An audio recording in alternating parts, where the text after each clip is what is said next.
భక్తి ఛానల్ తెలుగు ప్రేక్షకులందరికీ శివరాత్రి శుభాకాంక్షలు. ఈ శివరాత్రి పర్వదినమున శివ పూజ ఏ విధంగా చేస్తే మనకి మంచి కలుగుతుంది అనేది ఈ వీడియోలో తెలుసుకుందాం. మహాశివరాత్రి రోజు ఉదయం పూట, సాయంత్రం ప్రదోష కాలంలో, రాత్రి లింగోద్భవ సమయంలో శివుణ్ణి ఏ విధంగా పూజిస్తే మనకి శుభ ఫలితాలు కలుగుతాయో తెలుసుకుందాం. ఉదయం పూట, సాయంత్రం ప్రదోష కాలంలో, అర్ధరాత్రి లింగోద్భవ సమయంలో ఈ 3 సమయాల్లో శివుణ్ణి ప్రత్యేకంగా పూజించడం వల్ల మనకి ఆదాయ మార్గాలు పెరుగుతాయి. ఈ సంవత్సరం పాటు మనకి ఆదాయం అనేది మెండుగా ఉంటుంది, అప్పులు తగ్గుతాయి, ఖర్చులు కూడా తగ్గుతాయి. ఈ శివరాత్రి రోజున ఉదయాన్నే స్నానం చేసిన తర్వాత మీ పూజ గదిలో శివుని ముందు, అంటే శివుని ప్రతిమ ముందు లేదా ఫోటో ముందు కానీ మీరు దీపం పెట్టండి. ఆ దీపంలో మీరు ఏ నూనెనైనా వాడవచ్చు. విప్ప నూనె, నువ్వుల నూనె, ఏ నూనెనైనా వాడవచ్చు. కానీ ఆ నూనెలో ఒక చుక్క మాత్రం ఆవు నెయ్యిని కలపండి. ఈ ఆవు నెయ్యితో దీపారాధన చేయడం ద్వారా అమోఘమైన ఫలితాలు ఈ సంవత్సర కాలం పాటు పొందుతారు. మీరు ప్రతిరోజు దీపారాధన సమయంలో సాధారణంగా ఏం చేస్తారు, ఒక ప్లేట్ పెట్టి ఆ ప్లేట్లో దీపారాధన కుంది పెట్టి దీపారాధన చేస్తారు.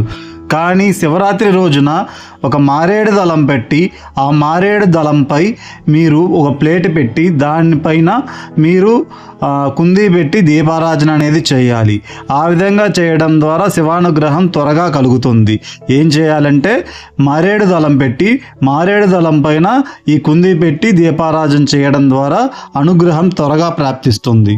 శివుని అనుగ్రహం త్వరగా కలగాలి అంటే మనము శివరాత్రి రోజున శివుని ఫోటోకి కానీ లింగానికి కానీ మనం పూజ చేసేటప్పుడు 2 పుష్పాలతో కాకుండా ఏ పుష్పంతోటైనా మనము పూజ చేయవచ్చు.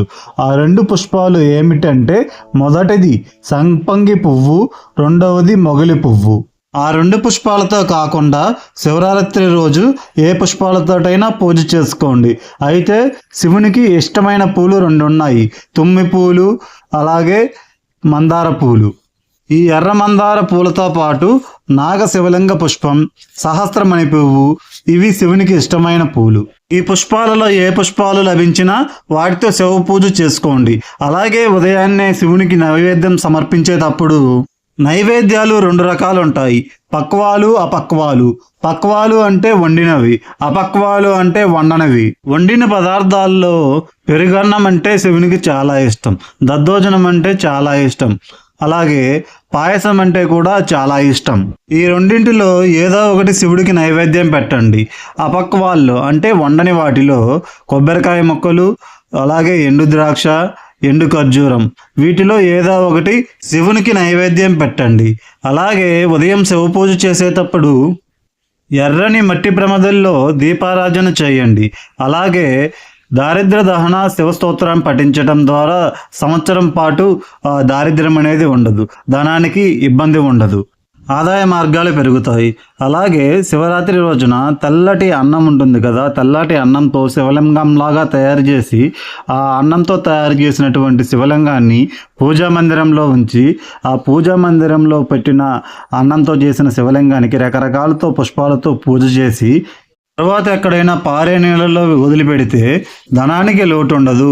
ఎప్పుడు కూడా జరగవలసిన పనులనే సకాలంలో జరిగిపోతాయి. ధనం కూడా ఈ సంవత్సర కాలం పాటు మంచిగా ప్రాప్తిస్తుంది. ధనానికి ఎటువంటి లోటు ఉండదు, వృధా ఖర్చులు తగ్గిపోతాయి, రావాల్సిన ధనం కూడా సకాలంలో చేతికి అందుతుంది.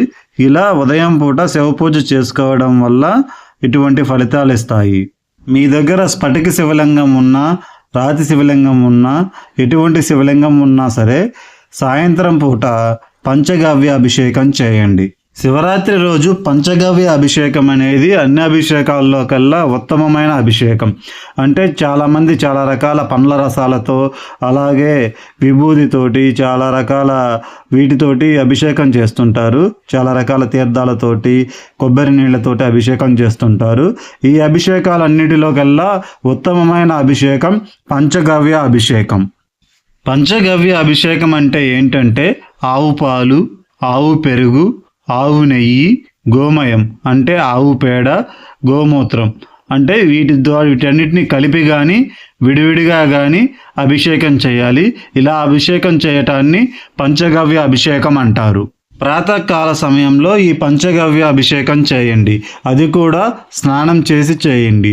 స్నానం ఏ విధంగా చేయాలంటే నల్ల నువ్వుల పిండిని ఒంటి నిండా పూసుకొని తర్వాత స్నానం చేయండి.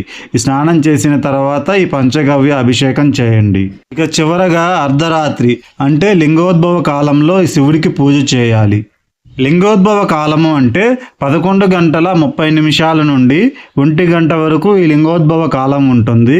ఈ కాలాన్ని 4 భాగాలుగా అంటే 4 జాములుగా విభజించుకొని శివుడికి అభిషేకం చేయాలి, పూజ చేయాలి.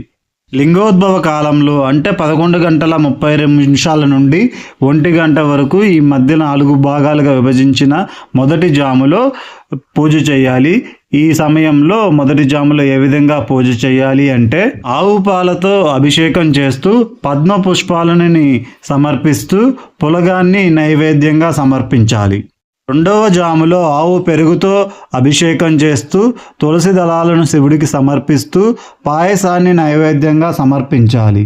ఇక మూడవ జాములో ఆవు నెయ్యితో అభిషేకం చేస్తూ తులసి దళాలను శివుడికి సమర్పిస్తూ నువ్వులు కలిపిన అన్నాన్ని నైవేద్యంగా సమర్పించాలి. నాలుగవ జాములో తేనెతో శివుడికి అభిషేకం చేస్తూ తుమ్మి పూలను శివుడికి సమర్పిస్తూ తెల్లటి అన్నాన్ని నైవేద్యంగా సమర్పించాలి. ఈ లింగోద్భవ సమయంలో లింగోద్భవ కాలాన్ని 4 భాగాలుగా విభజించుకొని ప్రతి భాగంలో నేను ఇప్పుడు చెప్పిన విధంగా పూజ చేసుకోవడం వల్ల శివుడి యొక్క సంపూర్ణ కరుణా కటాక్షాలను మనము పొందవచ్చు.